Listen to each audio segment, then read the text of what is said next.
Esta aqui é uma muda, um pré-bonsai de jabuticaba sabará, tem cerca de 10 anos. Eu já tinha até feito algumas aramações aqui, mas não gostei, que esse galho estava muito retilíneo, sem brotação na parte do meio desse galho principal. E eu tinha estilizado, mas ficou bem esquisito. E eu nem ia fazer a filmagem, mas aí estudando aqui eu resolvi fazer a filmagem e fazer uma transformação total, uma mudança radical. Aqui eu já serrei ele 2 vezes, aí tentando usar esse brotinho, mas eu vi que ainda não tá do meu gosto ainda, que é um galho muito grosso e os outros são finos. Os outros jamais vão engrossar para alcançar a altura dele. Então eu vou ser mais radical ainda. Eu vou diminuir mais ele. Diminuir mais esse galho ainda. Tira mais um pedaço dele. Aí estou tirando mais um pedaço. E isso serve para muitos. Que serve como uma lição esse vídeo dessa jabuticaba. E a sabará é bem melhor do que a híbrida para bonsai, porque ela tem vida longa. A híbrida, eu tenho algumas aqui, depois de 20, 25 anos, elas começam a perder muitos galhos. E a sabará não, a sabará, conheço bonsai de sabará já com mais de 50 anos, perfeita. Não tem esse problema de perder galho. Agora aqui ficou esse toquinho, eu não gostei ainda, e aqui eu tirei ele. Aí tirei ele no pé. Agora vai ficar mais compactado. Vai ficar um trabalho melhor já. Acertando os galinhos de baixo. Só lembrando que eu digo em todos os vídeos, para fazer esse procedimento a planta não pode estar com brotações novas, tem que estar com a folhagem velha. E geralmente isso acontece na estação da seca, de preferência do meio para o final da estação da seca, antes de entrar as águas. Aqui em Ribeirão Preto estamos em outubro, final de outubro. Estão tendo algumas chuvas aleatórias ainda, uma chuva por semana, e não é a estação ainda da chuva. Então a planta não está com brotação. E o ideal também é deixar um dia, pelo menos, sem regar. Quando vai mexer na terra, fica mais fácil desemaranhar as raízes, que com a terra molhada fica muito empapado. Ao invés de abrir as raízes, acaba arrebentando muitas raízes na hora que a gente passa o hashi ou o ganchinho. E lembrando também, a jabuticaba, como qualquer outra mirtácea, qualquer outro bonsai, pode lavar as raízes. Essa aqui eu só não vou lavar as raízes porque ela está num composto orgânico bem farelado, que não é compactado. E eu já dei uma olhada, ela está bem solta esse composto orgânico, então não vai ter necessidade de eu lavar as raízes. Eu só vou fazer um bom corte de raiz, que ela já está num vaso plástico de treinamento há mais de 5 anos.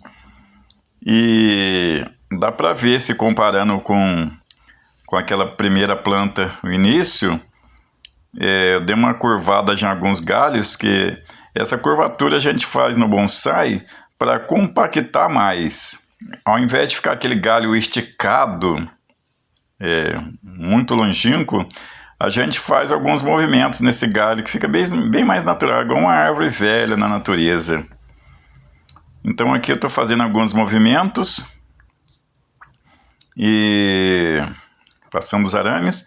A gente sempre começa a aramar o bonsai da parte de baixo para cima, os galhos mais perto da terra primeiro, e o do meio, depois o topo da planta. E então aqui eu já estou na parte alta da planta. Esse vídeo tem um pouco mais de 8 minutos, mas que assim, eu acabei fazendo aleatório, resolvi não cortar muito não. Mostrar bem os detalhes, que um vídeo instrutivo ajuda muitos a ter alguma ideia quando tem uma jabuticaba ou alguma planta tropical assim, nesse tipo, com um galho esticado, bem mais grosso do que os outros. E isso acontece com a jabuticaba mesmo. O galho que vai para o topo, ele se torna mais grosso de que os galhos primários, os primeiros galhos que brotam do tronco principal. Então a jabuticaba, quando a gente está formando, inclusive quando está formando, tem que tomar cuidado com esse detalhe. Quando é um pré-bonsai, podar sempre na parte de cima e deixar os galhos de baixo se alongarem mais, porque senão o engrossamento fica invertido, fica mais grosso os galhos de cima e os de baixo ficam bem fracos. É até uma naturalidade da planta, que ela puxa a energia rumo ao sol e vai descartando os galhos de baixo, ficam sem desenvolver até secarem de tudo. E já no bonsai a gente faz o equilíbrio, que a gente não vai deixar assim, igual na natureza. Agora aqui eu peguei um vaso e eu consegui com um fabricante que faz vasos para mim, depois de muitos anos, 10 anos ele tentando uma pintura, uma cor boa, então eu consegui esse marrom não brilhante, um marrom fosco. E é uma cor muito preferida dos bonsaístas japoneses, europeus. Os bonsais clássicos de várias partes do mundo, o pessoal prefere o vaso não vitrificado, e não com esmalte brilhante, mas sim fosco. Fica bem mais natural. Mas cada caso é um caso. A casa de Mamei e Shorin, que usa vasos vitrificados e tudo. Mas já um bonsai que aparenta mais idade, mais velho, um vaso assim opaco, sem brilho, dá mais naturalidade, inclusive nesse tom marrom, um tom de terra. Aqui a terra da jabuticaba, a gente sempre fala, mas eu vou falar de novo. Pode ter variação de um vídeo para o outro, porque não é exato, religioso, falar que tem que ser exato isso que eu passei. Mas lembrando que o material drenante tem que ser pelo menos 30% no geral nos bonsai.